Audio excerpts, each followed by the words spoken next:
বাবা বিদেশে এক দূতাবাসে চাকরি করতেন। চাকরিকালীন রোড অ্যাক্সিডেন্টে মারা যান বলে ইন্স্যুরেন্স থেকে আর দূতাবাস থেকে বেশ ভালো টাকাই পেয়েছিলেন। মা সেই টাকার অনেকখানি খরচ করে নয়াটোলায় দোতলা এক বাড়ি কিনে ফেললেন। বেশ বড় বাড়ি, প্রায় 1 বিঘা জমি নিয়ে বাড়ি। একতলা দোতলা মিলে অনেকগুলো ঘর। ভেতরের দিকে 2টো আম গাছ আছে, একটা সজনে গাছ, একটা কাঁঠাল গাছ। বাড়ি পুরনো হলেও সব মিলিয়ে খুব সুন্দর। একতলাটা 5,000 টাকায় ভাড়া হলো। আমরা থাকি দোতলায়, পাঁচিল দিয়ে ঘেরা বাড়ি। মা সেই পাঁচিল আরো উঁচু করলেন, ভারী গেট করলেন, একজন দারোয়ান রাখলেন। আমাদের নতুন জীবন শুরু হলো। নতুন জীবন অনেক আনন্দময় হওয়া উচিত ছিল। মামাদের ঝগড়া গালাগালি নেই, অভাবন্টন নেই। এত বড় দোতলায় আমরা মাত্র 2 জন মানুষ। বাড়িটাও সুন্দর। দোতলায় রেলিং দেওয়ার টানা বারান্দাও আছে। আমার খেলার সঙ্গী সাথীও আছে। একতলার ভাড়াটের 2টি আমার বয়সী যমজ মেয়ে আছে। কিন্তু মজার ব্যাপার হচ্ছে, আমাদের নিজস্ব বাড়িতে আমার ভয়াবহ জীবন শুরু হলো। মা সারাক্ষণ আমাকে আঁকলে রাখেন। নিজে স্কুলে নিয়ে যান, যে 4 ঘন্টা স্কুলের মাঠে মা বসে থাকেন। ছুটি হলে আমাকে নিয়েই বাসায় ফেরেন। দুপুরে খাবার পরই আমাকে আমার ঘরে আটকে দেন, ঘুমোতে হবে। বিকেলে যদি বলি মা নিচে খেলতে যাই, তিনি গম্ভীর মুখে বলেন, না, দোতলার বারান্দায় বসে খেলো। খেলার জন্য নিচে যেতে হবে কেন? নিচে গেলে কি হবে মা? তুমি নিচে গেলে আমি এখানে একা কি করব? আসল কথা হচ্ছে মার নিঃসঙ্গতা। আমি তার একমাত্র সঙ্গী। সেই সঙ্গী তিনি এক মুহূর্তের জন্যও চোখের আড়াল করবেন না। দিনের পর দিন রাগারাগি করেছি, কান্নাকাটি করেছি, কিন্তু কোনো লাভ হয়নি। কতবার বলেছি, মা সবাই কত জায়গায় বেড়াতে যায়, চলো না আমরাও যাই, বেরিয়ে আসি। কোথায় যাবে? চলো কক্সবাজারে যাই। না, তাহলে চলো অন্য কোথাও যাই। ঢাকার বাইরে যেতে আমার ইচ্ছে করে না। ঢাকার ভেতরেই কোথাও চলো যাই। কোথায় যেতে চাস? মামাদের বাড়ি। না। বাবাদের দেশের বাড়িতে যাবে মা? বড় চাচা তো লিখেছেন যেতে। সেই চিঠি তুমি পড়েছো? হ্যাঁ। কেন পড়লে?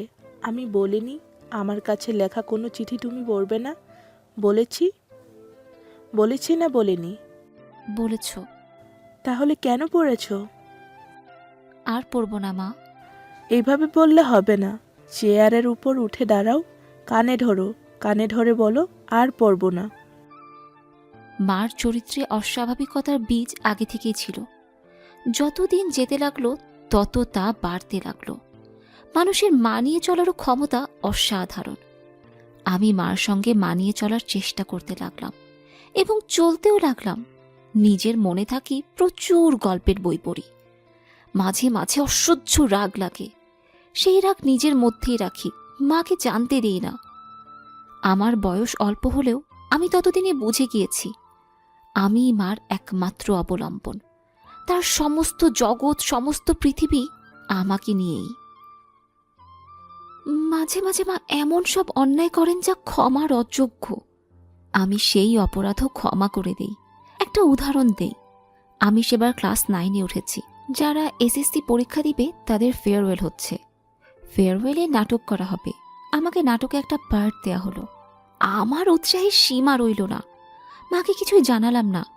জানালে মা নাটক করতে দেবেন না। মা জেনে গেলেন, গম্ভীর হয়ে রইলেন, কিচ্ছু বললেন না। আমি মাকে সহজ করার অনেক চেষ্টা করলাম। মা সহজ হলেন না। যেদিন নাটক হবে তার আগের রাতে খাবার টেবিলে মা প্রথমবারের মতো বললেন, তোমাদের নাটকের নাম কি?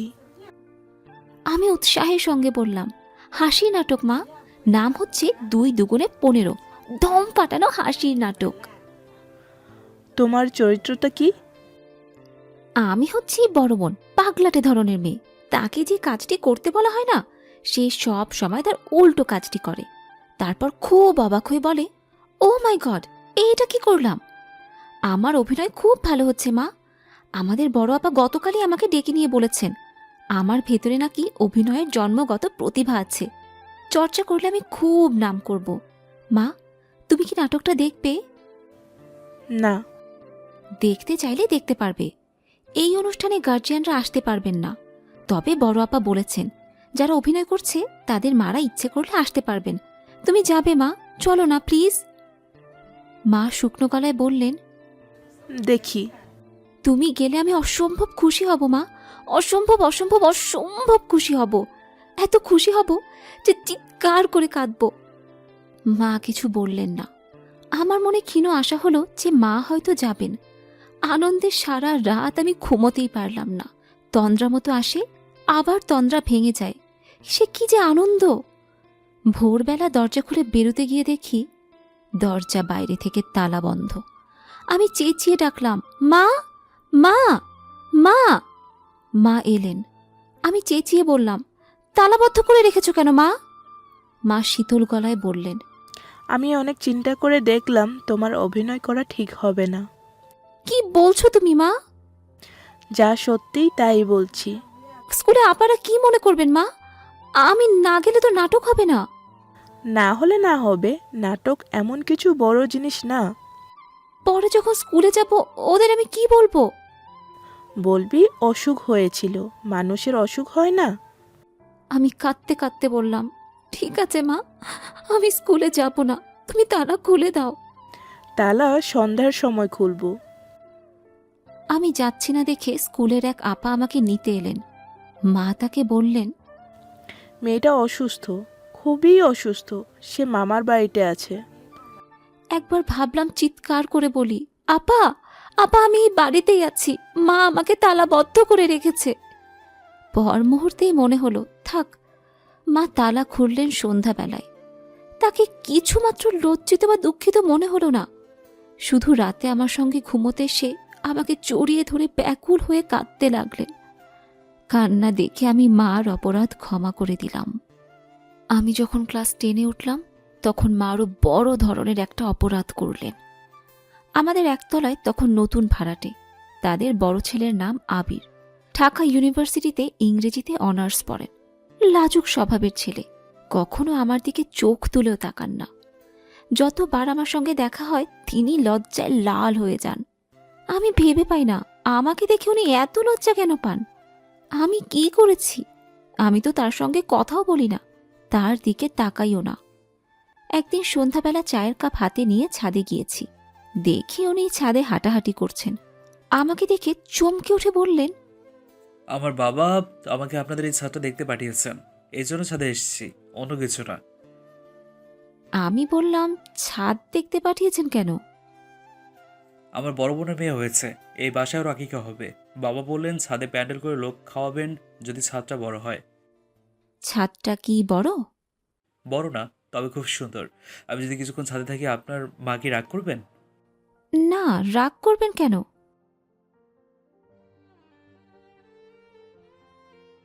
ওনাকে দেখলেই মনে হয় আমার ওপর উনি রাগ করে আছেন খুব। আমার কেন জানি মনে হয় উনি আমাকে একদমই সহ্য করতে পারেন না। আমি হাসতে হাসতে বললাম, আপনি শুধু শুধু ভয় পাচ্ছেন। মা শুধু আমার উপর রাগ করেন, আর কার উপর রাগ করেন না। তিনি বললেন, আপনি যে এতক্ষণ ছাদে আছেন, আমার সঙ্গে কথা বলছেন, এটা জানতে পারলে আপনার মা খুব রাগ করবেন। রাগ করবেন কেন?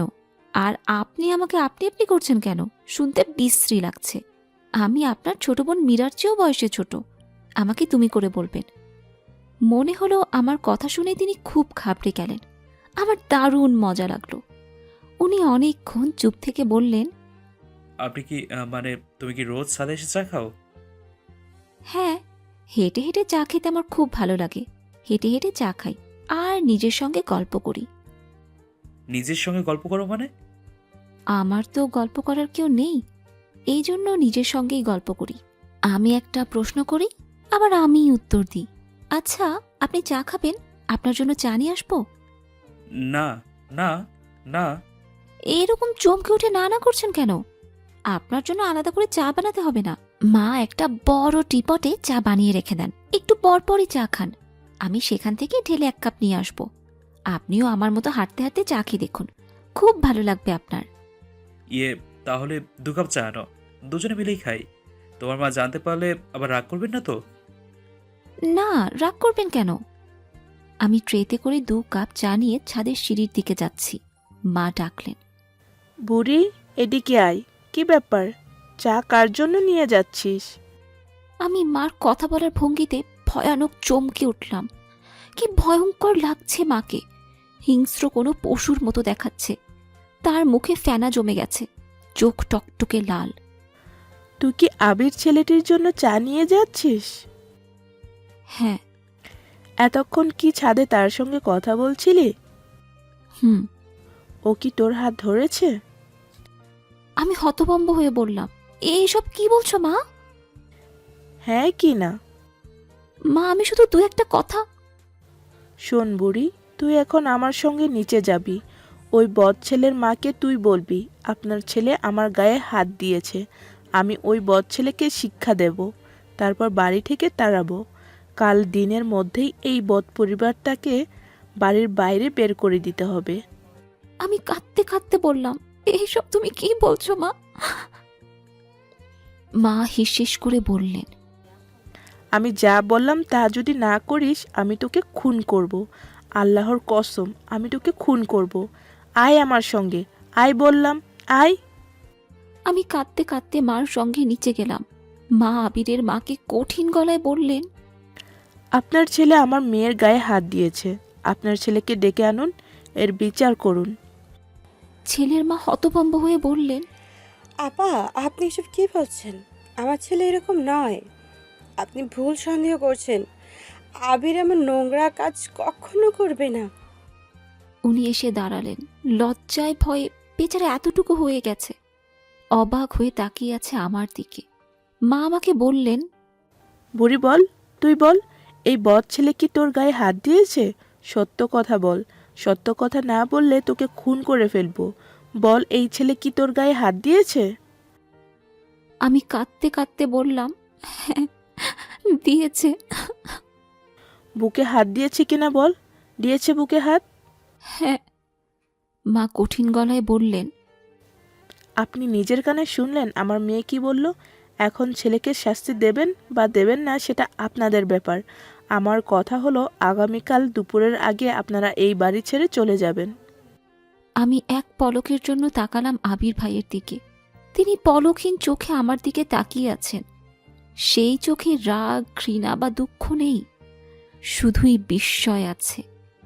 তারা পরদিন দুপুরে সত্যি সত্যি বাড়ি ছেড়ে চলে গেলেন। রাতে মা আমার সঙ্গে ঘুমোতে এসে আমাকে জড়িয়ে ধরে খুব কাঁদতে লাগলেন।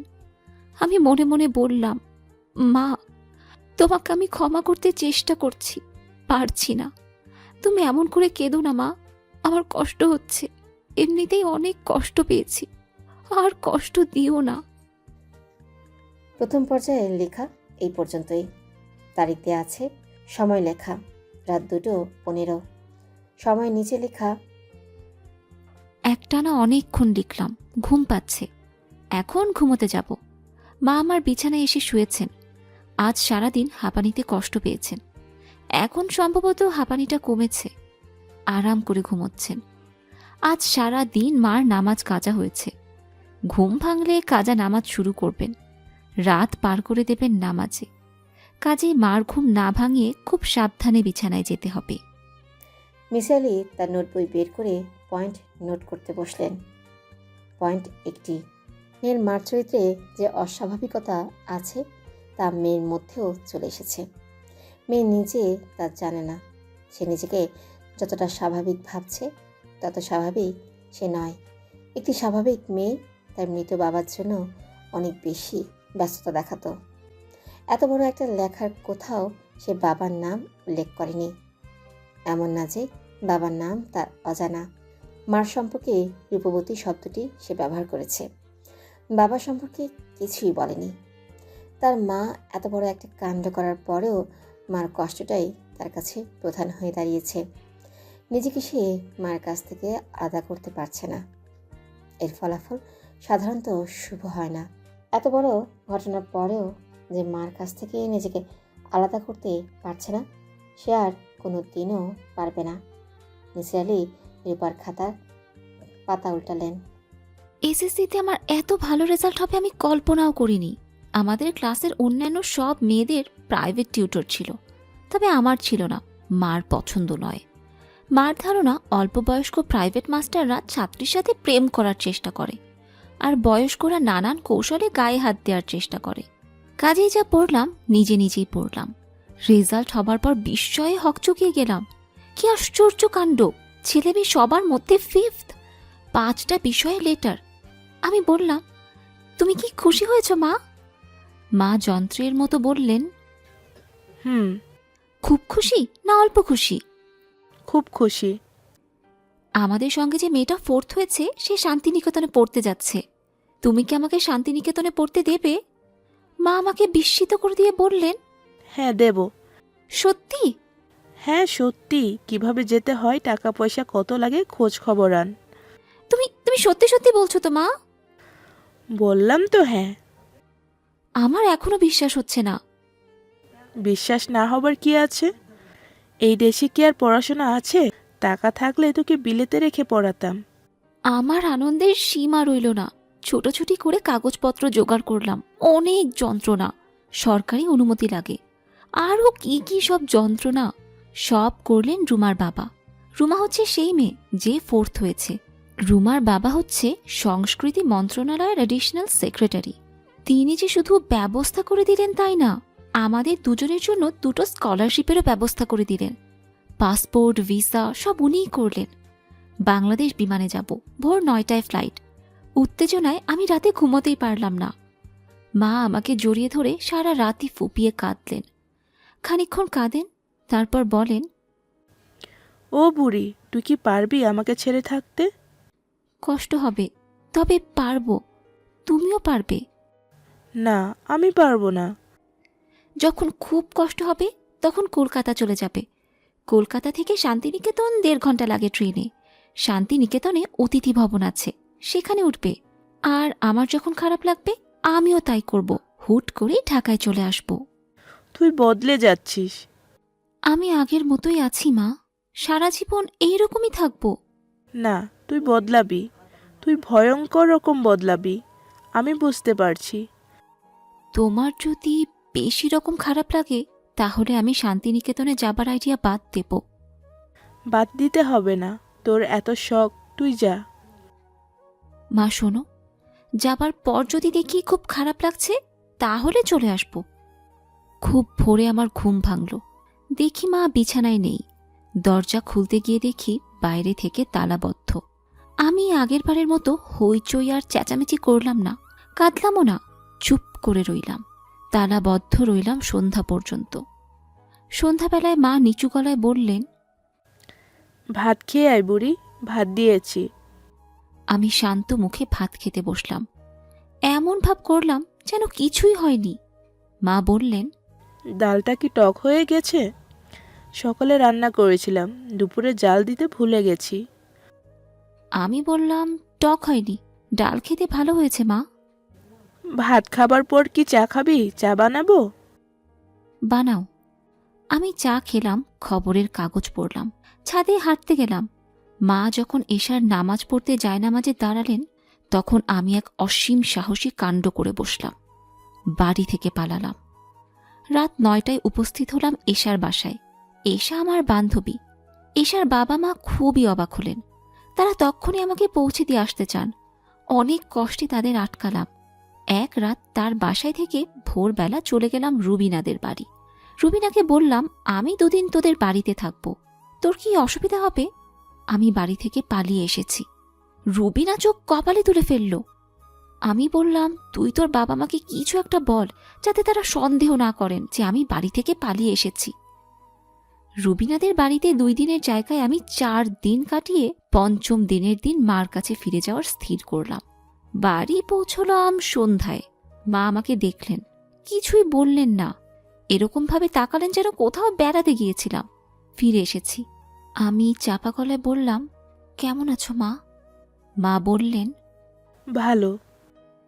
তুমি মনে হয় আমার উপর ভয়ঙ্কর রাগ করেছ। কি শাস্তি দিতে চাও দাও। আমি ভয়ঙ্কর অন্যায় করেছি, শাস্তি আমার প্রাপ্য। মা কিছু বললেন না, রান্নাঘরে ঢুকে গেলেন। আমি লক্ষ্য করলাম বসার ঘরে অল্প বয়সী একটা ছেলে বসে আছে। কঠিন ধরনের চেহারা, রোগা, গলাটা হাঁসের মতো অনেকখানি লম্বা, মাথার চুল তেলে জবজব করছে। সে খবরের কাগজ পড়ছিল। আমাকে এক নজর দেখে আবার খবরের কাগজ পড়তে লাগলেন। আমি মাকে গিয়ে বললাম, বসার ঘরে বসে আছে লোকটা কে? ওর নাম জয়নাল, আমার দূর সম্পর্কের আত্মীয়, ইঞ্জিনিয়ারিং পড়ে, ফাইনাল ইয়ারে, এবছর পাশ করে বেরোবে। এইখানে কি জন্য? তুই চলে যাবার পর আমি খবর দিয়ে আনিয়েছি। একা থাকতাম, ভয় ভয় লাগতো। আম সরি মা, এরকম ভুল আর করব না।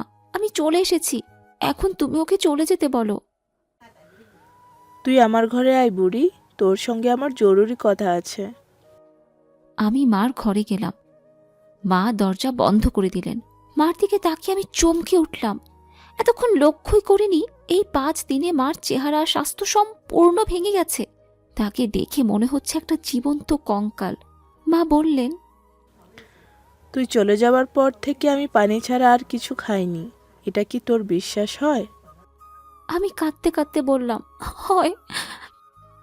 মা বললেন, দোকান থেকে ইঁদুর মারার বিষ এনে আমি গ্লাসে গুলিয়ে রেখেছি তোর সামনে খাবো বলে। আমি যে তোর সামনে বিষ খেতে পারি, এটা কি তোর বিশ্বাস হয়? আমি কাঁদতে কাঁদতে বললাম, হয়। মা বললেন, এক শর্তে আমি বিষ খাবো না। আমি যে ছেলেটিকে বসিয়ে রেখেছি তাকে তুই বিয়ে করবি, এবং আজ রাতেই করবি। আমি কাজে ডাকিয়ে আনবো। আমি বললাম, এইসব তুমি কি বলছো মা? এই ছেলে খুব গরিব ঘরের ছেলে, ভালো ব্রিলিয়ান্ট ছেলে। আমি তাকে ইন্টারমিডিয়েট থেকে পড়ার খরচ দিয়ে যাচ্ছি, তোর জন্যেই করছিলাম। এই ছেলে বিয়ের পর এ বাড়িতে থাকবে, আমাদের দুজনকে দেখাশোনা করবে। আমার মুখে কথা আটকে গেল, মাথা ঘুরছে, কি বলবো কিছুই বুঝতে পারছি না। মা বললেন, টেবিলের দিকে তাকিয়ে দেখ, গ্লাসে বীজগুলো আছে। এখন মন ঠিক কর, তারপর আমাকে বল। সেই রাতেই আমার বিয়ে হলো। নয়াটোলার কাজী সাহেব বিয়ে পড়িয়ে দিয়ে গেলেন। দেন মোহরানা 1 লক্ষ টাকা। বিয়ে উপলক্ষে দামি একটা বেনারসি পরলাম। মা আগেই কিনিয়ে রেখেছিলেন। বাসর হলো মার শোবার ঘরে। আমার স্বামী বাসর রাতে প্রথম যে কথাটি আমাকে বললেন তা হচ্ছে, গত 5 দিন তুমি কার কার বাড়িতে ছিলে আমাকে বলো, আমি খোঁজ নেব। আমি কঠিন গলায় বললাম, কি খোঁজ নেবেন? আমার স্বামী বললেন, গরিব হয়ে জন্ম নিয়েছি বলে আজ আমার এই অবস্থা। বড়লোকের নষ্ট মেয়ে বিয়ে করতে হলো। নষ্টামি যা করেছো করেছো, আর না। আমি মানুষটা ছোটখাটো, কিন্তু ধানি মরিচ। ধানি মরিচ চেনো তো? সাইজে ছোট, বাট ঝাল বেশি। আমার ধারণা শরীর থেকেই ভালোবাসার জন্ম হতে পারে। আমি আমার স্বামীকে ভালোবাসলাম। আমার ধারণা এই ভালোবাসার উৎস শরীর। মানুষের মন যেমন বিচিত্র, তার শরীরও তেমনই। আমি এবং আমার মা, আমরা দুজনেই ছিলাম নিঃসঙ্গ। তৃতীয় ব্যক্তি এসে আমাদের এই নিঃসঙ্গতা দূর করল। বাড়ির একতলাটা মা আমাদের দুজনকেই ছেড়ে দিলেন। মার সঙ্গে থেকেও তার কাছ থেকে আলাদা থাকার স্বাদ খানিকটা হলেও পাওয়া গেল। আমরা এসে আবার খেতাম। তখন আমার স্বামী মজার মজার কথা বলে আমাদের খুব হাসাতেন। আমার মাকে তিনি বেশ পছন্দ করতেন। আমরা হয়তো খেতে বসলাম, তিনি আমার মার দিকে তাকিয়ে বললেন, আম্মা, আপনাকে এরকম মন মরা লাগছে কেন?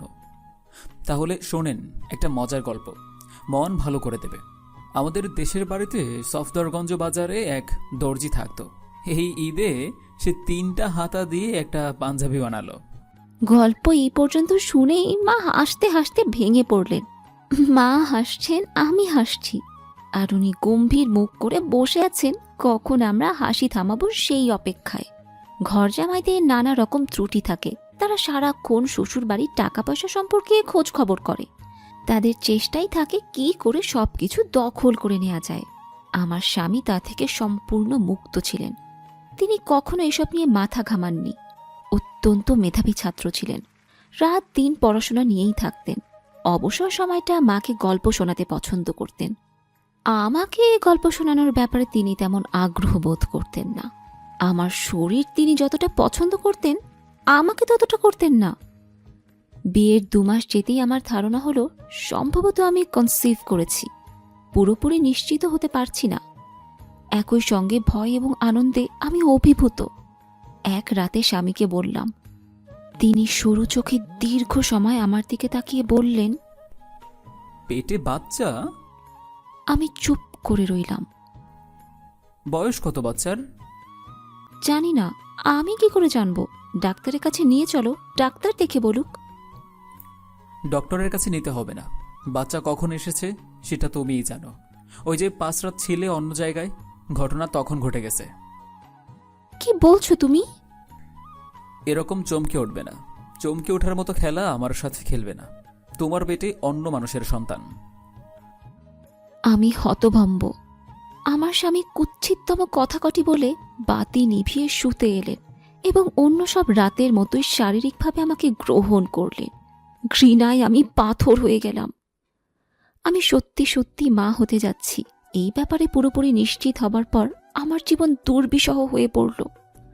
আমার স্বামীর মনে এই ধারণা বদ্ধমূল হলো যে সন্তানটির পিতা তিনি নন, অন্য কেউ। মানসিক নির্যাতনের যত পদ্ধতি আছে দিনের বেলা তার প্রতিটি তিনি প্রয়োগ করেন, রাতে আমাকে গ্রহণ করেন সহজ আর স্বাভাবিক ভঙ্গিতে। দিনের কোনো কিছুই তখন তার মনে থাকে না। আমার স্বামী আমাকে বললেন, বাচ্চাটিকে তুমি নষ্ট করে ফেলো।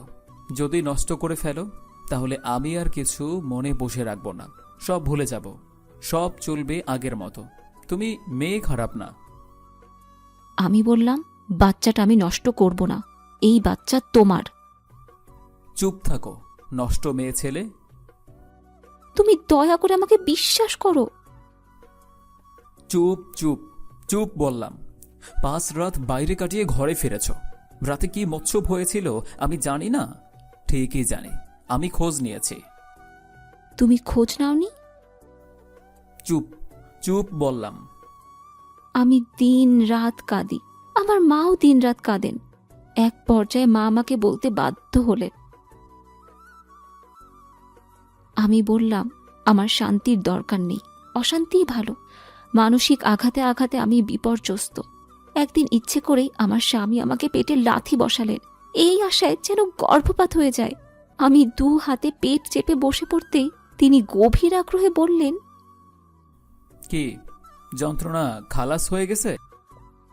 রাতে আমি ঘুমোতে পারি না, দিনে খেতে পারি না, ভয়ঙ্কর অবস্থা। আমার পেটের বাচ্চাটির বৃদ্ধিও ব্যাহত হচ্ছে। ডাক্তার প্রতিবারই পরীক্ষা করে বলেন, আমার সন্তানের যখন 6 মাস তখন ভয়াবহ বিপর্যয় ঘটল। আমার স্বামী এক সকালে চায়ের টেবিলে শান্ত মুখে ঘোষণা করলেন, আমি আজ এই বাড়ি ছেড়ে চলে যাচ্ছি। আপনারা আমার কথা শোনেননি, সন্তানটাকে নষ্ট করতে রাজি হননি, কাজেই আমি বিদায়। তবে আরেকটা কথা, যদি সন্তানটা মৃত হয়, মৃত হবারই কথা, তাহলে আমি আবার ফিরে আসব। অতীতে যা ঘটেছে তা মনে রাখব না। রূপা মেয়ে খারাপ না, পাকিস্ত্রে তার পেটে অন্য মানুষের সন্তান এসে গিয়েছে। আমি সেই অপরাধ ক্ষমা করে দিয়েছি। সন্তান মৃত হলে সব চলবে আগের মতো।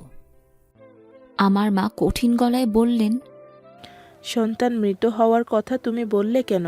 এই কথা কেন বললে? বললাম কারণ আমি জানি সন্তান মৃত হবে। আমি আমি তুমি কি? আমার স্বামী আর কিছু বললেন না। মার অনুরোধ, কান্নাকাটি, আমার কান্না কিছুতে কিছু হলো না। তিনি চলে গেলেন। আমি অসুস্থ হয়ে পড়লাম, প্রচণ্ড জ্বর, গায়ে চাকা চাকা কী সব বেরুলো, মাথায় চুল পড়ে গেল। ভয়ঙ্কর ভয়ঙ্কর স্বপ্ন দেখতে শুরু করলাম। সেই সময় সবচেয়ে কমন স্বপ্ন ছিল আমি একটা ঘরে বন্দী হয়ে আছি। ঘরে কোনো আসবাবপত্র নেই, সাদা দেয়াল। হঠাৎ সেই দেয়াল ফুঁড়ে একটা কালো লম্বা হাত বেরিয়ে এলো। হাত না, যেন একটা সাপ। সাপের মাথা যেখানে থাকে সেখানে মাথার বদলে মানুষের আঙুলের মতো আঙুল। হাতটা আমাকে পেঁচিয়ে ধরল। ঠান্ডা কুৎসিত তার স্পর্শ। ঘুম ভেঙে যায়, দেখি সারা শরীর ঘামে চটচট করছে। বাকি রাতটা জেগে থাকার চেষ্টা করি। আবার এক সময় তন্দ্রার মতো আসে, সে একই স্বপ্ন দেখি, চিৎকার করে জেগে উঠি। বাচ্চার 9 মাসের সময় ডাক্তার খুবই চিন্তিত হয়ে পড়লেন। বললেন, হাসপাতালে ভর্তি হলাম। দুর্বল অপুষ্ট একটা শিশুর জন্ম দিলাম। নিজেও খুব অসুস্থ হয়ে পড়লাম। বাচ্চাকে রাখা হলো ইনকিউবেটরে। অসুস্থ অবস্থায় একদিন দেখি দরজায় আমার স্বামী দাঁড়িয়ে। ক্রুদ্ধ দৃষ্টিতে সে তাকিয়ে আছে আমার দিকে। আমি বললাম, ভেতরে এসো। সে হিসহিস করে বলল, বিষের পুটলিটা কই? এখনো বেঁচে আছে? এখনো বেঁচে আছে কেন তা তো বুঝলাম না। তার তো মরে যাওয়া উচিত ছিল। আমি দরগায় মানত করেছি, এমন দরগা যেখানে মানত মিস হয় না। আমি আঁতকে উঠলাম। সে ঘরে ঢুকলো না, খানিকক্ষণ দরজায় দাঁড়িয়ে থেকে চলে গেল। আমি মাকে বললাম, কিছুতেই আমি হাসপাতালে থাকবো না, কিছুতেই না। হাসপাতালে থাকলে সে এসে কোনো না কোনোভাবে বাচ্চার ক্ষতি করার চেষ্টা করবে। মা বললেন, তোর এই অবস্থায় হাসপাতাল ছাড়া ঠিক হবে না। বাচ্চা খানিকটা সামনে নিয়েছে, কিন্তু তোর অবস্থা খুব খারাপ। বাড়িতে নিয়ে গেলে তুই মরে যাবি। মরে গেলেও আমি বাড়িতেই যাব, এইখানে থাকবো না। ডাক্তার তোকে ছাড়বে না। ডাক্তারকে তুমি ডেকে আনো মা, আমি তার পা জড়িয়ে ধরবো। ডাক্তার আমাকে ছাড়লেন। বাচ্চা নিয়ে আমি বাসায় চলে এলাম। দারোয়ানকে বলে দিলাম দিন রাত যেন গেট বন্ধ থাকে, কাউকেই যেন ঢুকতে না দেয়া হয়, কাউকেই না। আমার শরীর খুবই খারাপ হলো। এক রাতের কথা, ঘুমোচ্ছি। মা ঘরে ঢুকে বললেন, বাচ্চাটা যেন কেমন করছে। আমার বুক ধড়াস করে উঠল। আমি ক্ষীণস্বরে বললাম, কেমন করছে মানে কি মা? মনে হচ্ছে শ্বাসকষ্ট হচ্ছে। তুমি তুমি বসে আছো কেন? তাকে হাসপাতালে নিয়ে যাও। অ্যাম্বুলেন্স খবর দিয়েছি। অ্যাম্বুলেন্স আসতে দেরি করবে, তুমি বেবি ট্যাক্সি করে যাও। এমন সময় বাচ্চা দুর্বল গলায় কেঁদে উঠল। মা ছুটে পাশের ঘরে গেলেন। পরক্ষণেই আমার ঘরে ফিরে এলেন। তার মুখ সাদা, হাত পা কাঁপছে। আমি চিৎকার করে জ্ঞান হারালাম। জ্ঞান ফিরল 4 দিন পর হাসপাতালে। আমি বললাম, আমার বাচ্চা, আমার বাচ্চা। মা পাথরের মতো মুখ করে রইলেন। আমি আবার জ্ঞান হারালাম। আমার বাচ্চার কবর হলো আমাদের বাড়ির পেছনে, আম গাছের নিচে, ছোট্ট একটা কবর। এটা ছাড়া বাড়িতে কোনো রকম পরিবর্তন হলো না। সব কিছুই চলতে লাগলো আগের মতো। আমার স্বামী ফিরে এলেন, আমার মাথায় হাত রেখে বললেন, আই এম সরি। সময়ের সঙ্গে সঙ্গে তুমি শোক কাটিয়ে উঠবে, আমি তোমাকে সাহায্য করব। আমি প্রাণপণ চেষ্টা করলাম শোক কাটিয়ে উঠতে। প্রবল শোক একবার আসে না, 2 বার করে আসে, তাই নাকি নিয়ম। অন্যের কথা জানি না, আমার বেলায় নিয়ম বহাল রইল। 4 মাসের মাথায় মা মারা গেলেন। মা শেষের দিকে খুব চুপচাপ হয়ে গিয়েছিলেন, কারোর সঙ্গে কথা বলতেন না। নিজের ঘরে দরজা জানালা বন্ধ করে বসে থাকতেন। মৃত্যুর 2 দিন আগে আমাকে কাছে ডেকে নিয়ে বললেন, আমার বিরুদ্ধে তোর কি কোনো অভিযোগ আছে?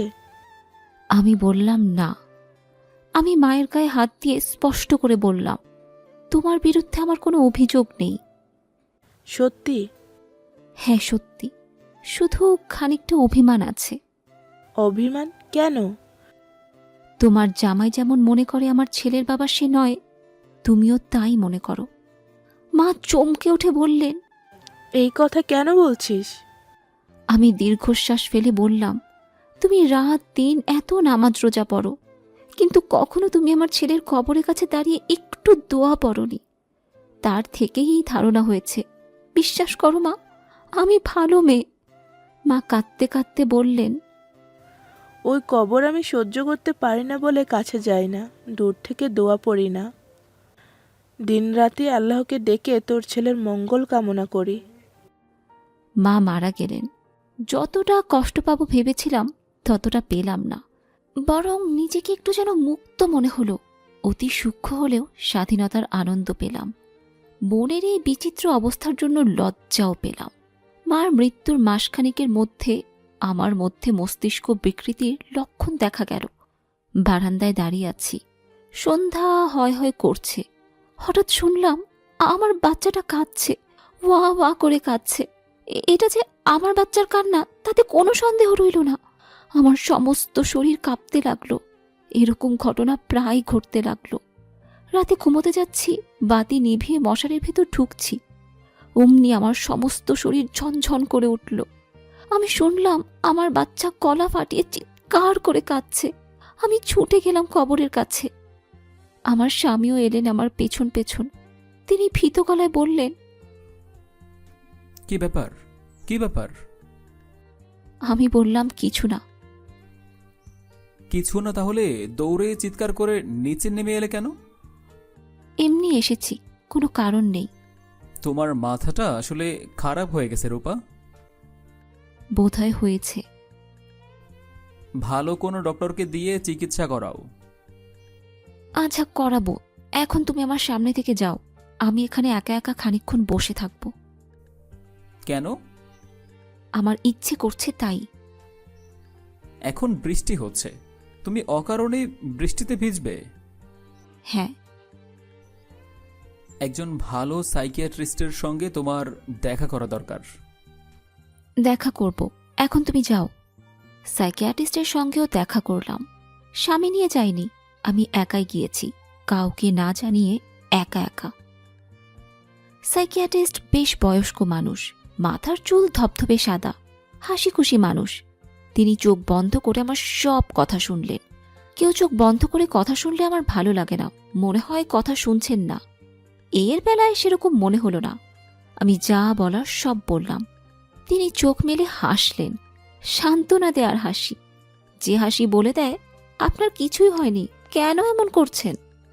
সাইকিয়াট্রিস্ট বললেন, কফি খাবেন? আমি বললাম না। খান, কফি খান। কফি খেতে খেতে আমার কথা বলি। বেশ, কফি দিতে বলুন। কফি চলে এলো। তিনি বললেন, আপনার ধারণা আপনি আপনার ছেলের কান্না শুনতে পান?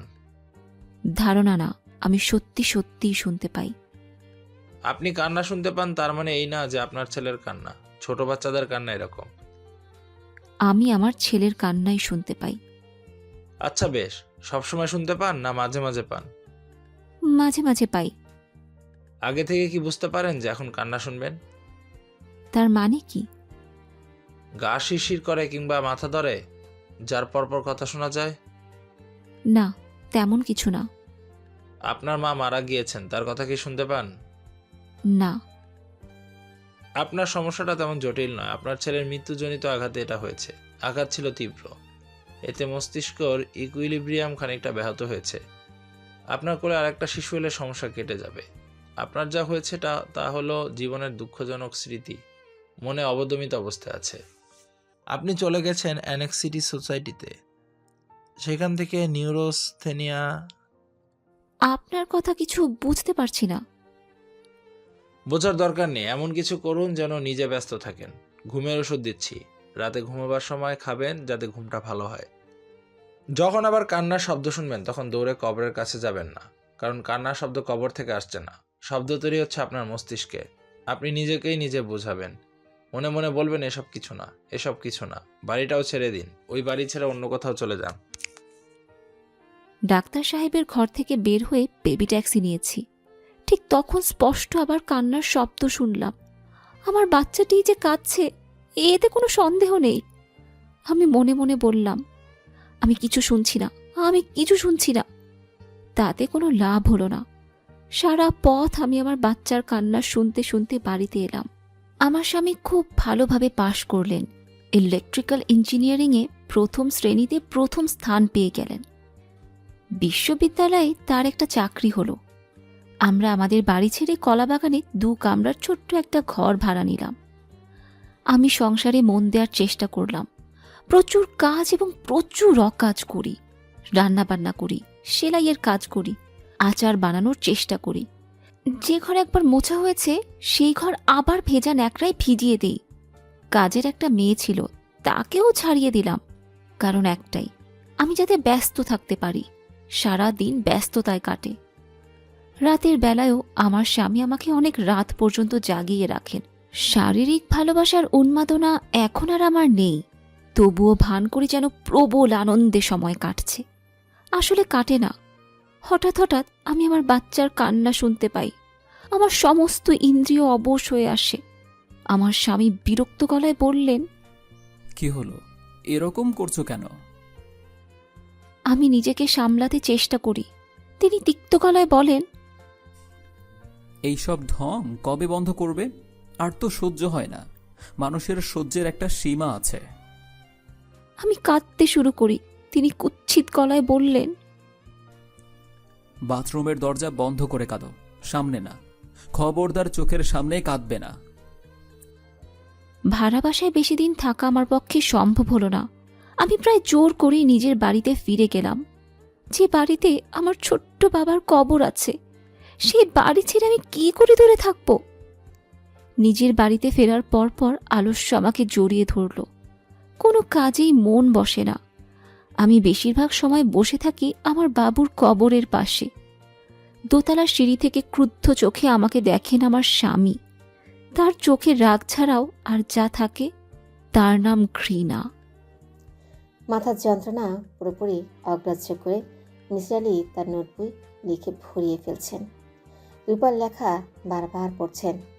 স্বামীর সঙ্গে মেয়েটির সম্পর্ক তিনি ঠিক ধরতে পারছেন না। মেয়েটির এই ভয়াবহ সমস্যায় স্বামীর অংশ কতটুকু তার বের করা দরকার। রূপার পুরো লেখাটা স্বামীর প্রতি ঘৃণা নিয়ে লেখা।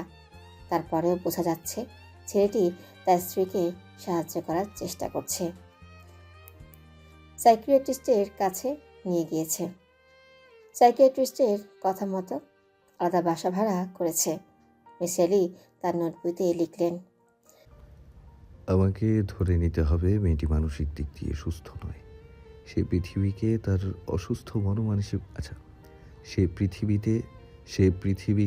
অসুস্থ মানসিকতা নিয়ে দেখছে এবং বিচার করছে। স্বামীকেও সে একইভাবে দেখছে। সে তার স্বামীর ছবি যেভাবে এঁকেছে তাতে তাকে ঘৃণ্য মানুষ বলে মনে হচ্ছে, অথচ এই মেয়ে তার মার ছবি এঁকেছে গভীর মমতায়। মার ছবি এত মমতায় আঁকা সত্ত্বেও মার ভয়াবহ রূপ বের হয়ে এসেছে। আমার কাছে জয়নাল ছেলেটিকে হৃদয়বান ছেলে বলেই মনে হচ্ছে। এই ছেলে দুজন নিঃসঙ্গ মহিলাকে আনন্দ দেবার জন্য হাসির গল্প করে, তাদের হাসাতে চেষ্টা করে।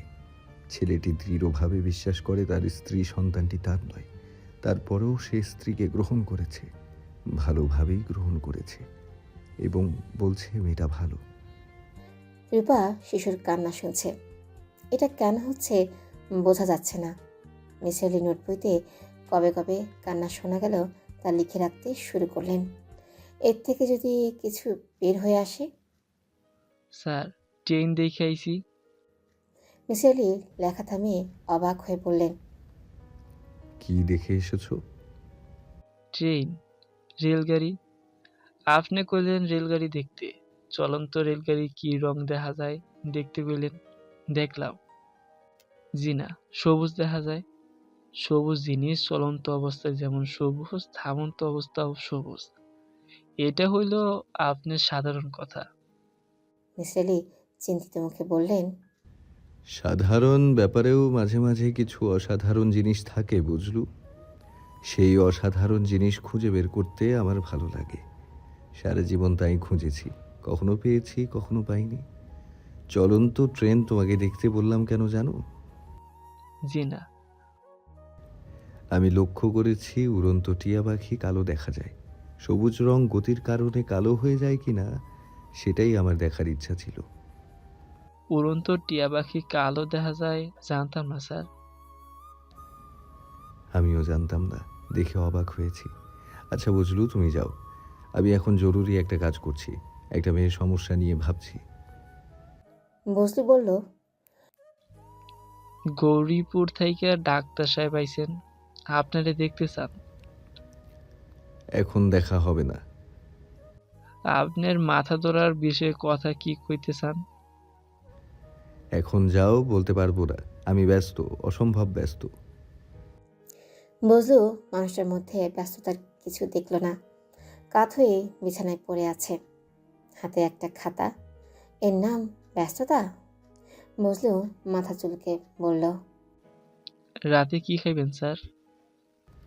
চা খাবো। ভাত তরকারির কথা কইতেছিলাম। হাঁস খাইবেন স্যার? অবশ্য বর্ষাকালে হাঁসের মাংসে কোনো টেস্ট থাকে না। নতুন ধান খাওয়ার কারণে হাঁসের শরীরে চর্বি হয়। তুমি এখন যাও বুঝলু। মিস এলি খাতা খুললেন।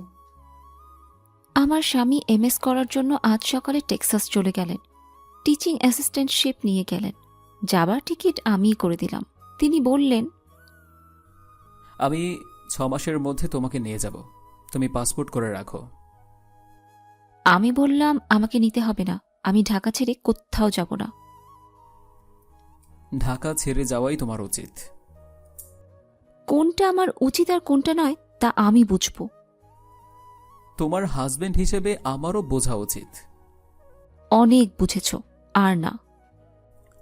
তুমি কি বলতে চাচ্ছ স্পষ্ট করে বলো। যা বলতে চেয়েছি স্পষ্ট করেই বলেছি। তুমি কি আমার সঙ্গে বাস করতে চাও না? আমি একটু সময় নিলাম, খুব বেশি না, কয়েক সেকেন্ড। এই কয়েক সেকেন্ডেই মনে হলো অনন্তকাল। তারপর তার চোখের দিকে তাকিয়ে স্পষ্ট গলায় বললাম, না। কি বললে? বললাম না। ও আচ্ছা। আমার স্বামী ভদ্রলোক অনেকক্ষণ তার মুখে বিস্ময়ের ভাব ধরে রাখল। তারপর আবার বলল, আমি বললাম, আমি যে তোমার সঙ্গে বাস করতে চাচ্ছি না তা কি তুমি বুঝতে পারোনি? না, পারেনি। আমি হাসলাম। সে বলল, তোমার টাকাটা আমি পৌঁছেই পাঠিয়ে দেব, দেরি করব না। দেরি করলেও অসুবিধে নেই, না পাঠালেও ক্ষতি নেই। আমার যা আছে তাই আমার জন্য যথেষ্ট। তুমি কি আবার বিয়ে করবে? জানি না, করতেও পারি, করার সম্ভাবনাই বেশি। যদি বিয়ে করবে বলে ঠিক করো, তাহলে অবশ্যই সেই ভদ্রলোককে আগে ভাগে জানিয়ে দিও যে তোমার মাথা ঠিক নেই, তুমি অসুস্থ একজন মানুষ। আমি জানাবো। ও চলে যাবার পর আমি পুরোপুরি একা হয়ে গেলাম। নিজেকে ব্যস্ত রাখার অনেক চেষ্টা করলাম। পুরনো বন্ধুদের খুঁজে বের করে আড্ডা দেই, মহিলা সমিতিতে নাটক দেখি, বই পড়ি, রাতে কড়া ঘুমের ওষুধ খেয়ে ঘুমোতে যাই। এক রাতের কথা, 20 মিলিগ্রাম ইউনেকট্রিন খেয়ে ঘুমিয়েছি। ঘুমের মধ্যেই মনে হলো আমার ছেলেটা আমার পাশে শুয়ে আছে। তার গায়ের গন্ধ পাচ্ছি, সেই অদ্ভুত গন্ধ যা শুধু শিশুদের গায়েই থাকে। এক একজনের গায়ে এক এক রকম গন্ধ, যা শুধু মায়েরাই আলাদা করতে পারে। আমি ছেলের মাথায় হাত রাখলাম, মাথা ভর্তি চুল, রেশমের মতো নরম কোকড়ানো চুল। ঘুম ভেঙে গেল, ধড়মড় করে উঠে বসলাম। কোথাও কেউ নেই, থাকার কথাও নয়। স্বপ্ন তো স্বপ্নই, কিন্তু স্বপ্ন এত স্পষ্ট, সত্যের এত কাছাকাছি। তৃষ্ণা পেয়েছিল, ঠান্ডা পানির জন্য খাবার ঘরে গিয়েছি। ফ্রিজের দরজায় হাত রেখেছি, আর ঠিক তখনই শুনলাম আমার ছেলে আমাকে ডাকছে, মা মা। এতদিন শুধু কান্নার শব্দ শুনেছি, আজ প্রথম তাকে কিছু বলতে শুনলাম। আমার সমস্ত শরীর শক্ত হয়ে গেল, মনে হলো মাথা ঘুরে পড়ে যাব। অনেক কষ্টে নিজেকে সামলে নিয়ে কাঁপা কাঁপা গলায় ডাকলাম, ও খোকা, খোকা, তুই কি আমার কথা শুনতে পাচ্ছিস? কি আশ্চর্য কাণ্ড! আমার ছেলে জবাব দিল, স্পষ্ট বলল, হুম তুই কোথায় খোকা? হুম হুম। খোকা, তুই কোথায়? মা মা। তুই কোথায়? আরেকবার আমাকে ডাকতো, আর মাত্র একটা বার। আমার ছেলে আমাকে ডাকলো, মা ও মা। আমি সহ্য করতে পারলাম না, অচেতন হয়ে পড়ে গেলাম। আমি জানি এর সবটাই মায়া, এক ধরনের বিভ্রম। আমার মাথা এলোমেলো হয়ে আছে, দুঃখে কষ্টে যন্ত্রণায় আমার মাথা খারাপ হয়ে যাচ্ছে। কিছুদিনের মধ্যেই আমাকে পাগলা গারদে ঠুকিয়ে দিবে। একটা নির্জন ঘরে আটকা থাকবো, নিজের মনেই হাসবো আবার কাঁদবো। গায়ের কাপড়েরও কোনো ঠিক থাকবে না। অ্যাটেন্ডেন্টদের কেউ কেউ আমার গায়ে হাত দিয়ে আনন্দ পাবে, আমার কিছুই করার থাকবে না। এই সময় আমার এক বান্ধবী রেণুকা বলল, বুড়ি, তুই ছবি করবি? আমার মামা ছবি বানাচ্ছেন, অল্প বয়সী সুন্দরী নায়িকা খুঁজছেন। তোকে দেখলে হাতে আকাশের চাঁদ পাবেন, তুই এত সুন্দর। আমি বললাম, তোর ধারণা আমি সুন্দর? সে বলল, পৃথিবীর 4 জন রূপবতীর মধ্যে তুই একজন। সেই 4 জনের নাম শুনবি? তুই, তারপর Helen of Troy, queen of সেবা, ক্লিওপেট্রা। তুই রাজি থাকলে আমি মামাকে বলে দেখি। আমি তো অভিনয় জানি না। ছবিতে অভিনয় করার প্রথম এবং একমাত্র যোগ্যতা হচ্ছে অভিনয় না জানা। তুই অভিনয় জানিস না শুনলে আমার মামা আনন্দে লাফাতে থাকবে। করবি অভিনয়? করব। চল এক্ষুনি তোকে মামার কাছে নিয়ে যাই। প্রথম ছবি হিট করলো, দ্বিতীয় ছবিও হিট করলো, তৃতীয় হলো সুপার হিট। ছবি করা তো কিছু না, নিজেকে ব্যস্ত রাখা। ডাবল শিফটে কাজ করি, অমানসিক পরিশ্রম। রাতে ঘুমের ওষুধ খেয়ে মরার মতো ঘুমাই। অনেক দিন ছেলের কান্না শুনি না, কথা শুনি না। মনে হলো আমার মনের অসুখটা কেটে গেছে, এতে আনন্দিত হবার কথা।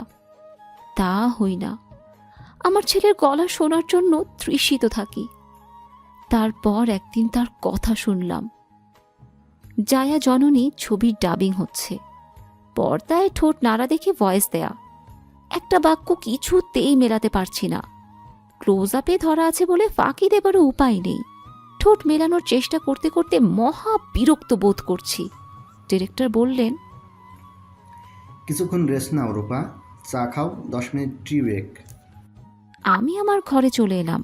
নায়িকাদের জন্য আলাদা একটা ঘর থাকে, সেখানে কারো প্রবেশাধিকার নেই।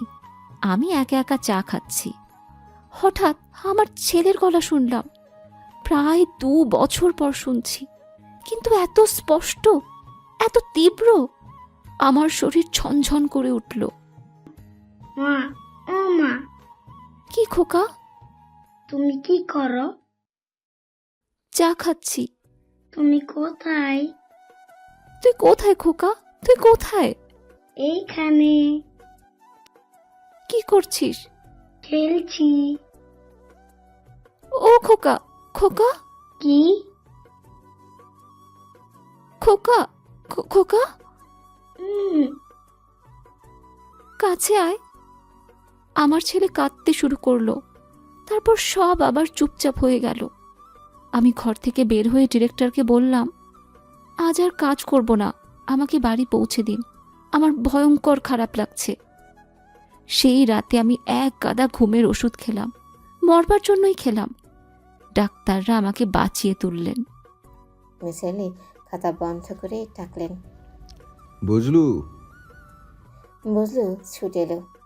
মিসেস এলি বললেন, আমার ঢাকা যাওয়া দরকার। এখন যদি রওনা দিই তাহলে কতক্ষণে ঢাকা পৌঁছাবো? বুঝলু হতভম্ব হয়ে বলল, এখন কি যাইবেন? রাত 10টা বাজে। গৌরীপুর থেকে ঢাকা যাবার কোনো ট্রেন নেই কি? যে ট্রেন শেষ রাতে ছাড়ে, চলো রওনা দিয়ে দিই। স্যার আপনার মাথাটা খারাপ। কিছুটা খারাপ তো বটেই। জ্যোৎস্না রাত আছে, জ্যোৎস্না দেখতে দেখতে যাব। সত্যি যাইবেন? হ্যাঁ, সত্যিই যাব। একটি দুঃখী মেয়ের সঙ্গে দেখা করা দরকার, খুব দরকার। রূপা অবাক হয়ে তাকিয়ে আছে। মিসেস এলি বললেন, এমন করে তাকাচ্ছ কেন? চিনতে পারছো না? পারছি। তোমার খাতা ফেরত দিতে এসেছি।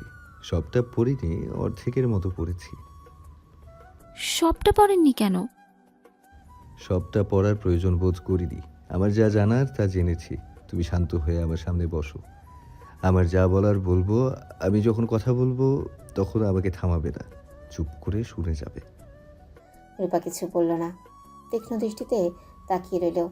মিসেস এলি বললেন, তোমার খাতা পড়ে প্রথম যে ব্যাপারটা আমার খটকা লেগেছে তা হচ্ছে, তোমার ছেলের কবর গোরস্থানে কেন হলো না?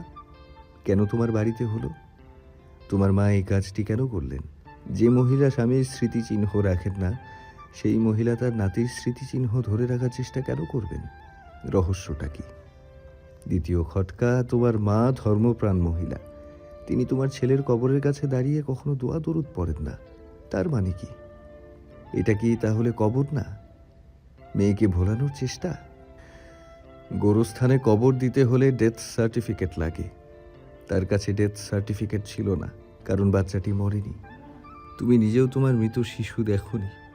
ব্যাপারটি কি এরকম হতে পারে যে তোমার মা দেখলেন তোমাদের বিয়ে টিকিয়ে রাখতে হলে বাচ্চাটিকে মৃত ঘোষণা করাই সবচেয়ে ভালো বুদ্ধি?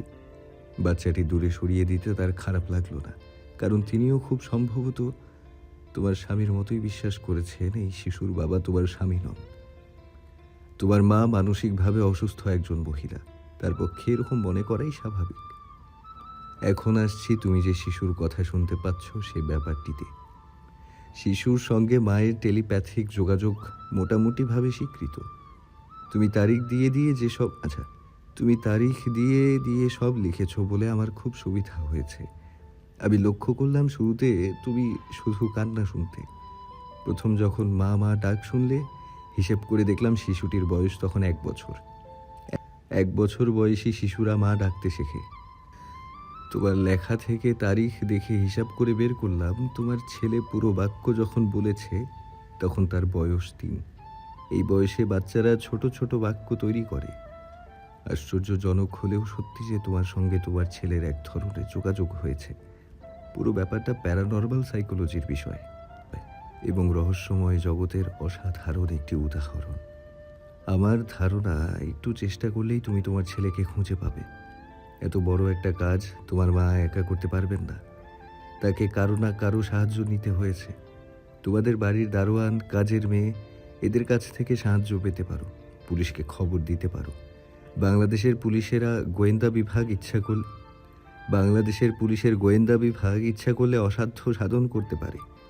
তারপরেও যদি কাজ না হয়, তুমি তোমার টেলিপ্যাথিক ক্ষমতা ব্যবহার করো, ছেলের কাছ থেকেই জেনে নাও সে কোথায় আছে। রূপা এক দৃষ্টিতে তাকিয়ে আছে। মিসির আলি বললেন, কিছু বলবে? রূপা না সূচক মাথা নাড়ল। মিসির আলি বললেন, আজ উঠি, ধাক্কা সামলাতে তোমার সময় লাগবে। সাহস হারিও না, মন শক্ত রাখো। যাই। রূপা কোনো উত্তর দিল না, মূর্তির মতো বসে রইল। 1 মাস পরের কথা। মিসির আলির শরীর খুব খারাপ করেছে। তিনি তার ঘরেই দিনরাত শুয়ে থাকেন। হোটেলের একটি ছেলে তাকে হোটেল থেকে খাবার দিয়ে যায়। বেশিরভাগ দিন সেসব খাবার মুখে দিতে পারেন না। প্রায় সময় অসহ্য মাথার যন্ত্রণা ছটফট করেন। এরকম সময়ে তিনি একটি চিঠি পেলেন।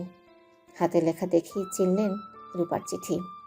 রূপা লিখেছে, শ্রদ্ধাস্পদ এসু, আমি আমার ছেলেকে খুঁজে পেয়েছি।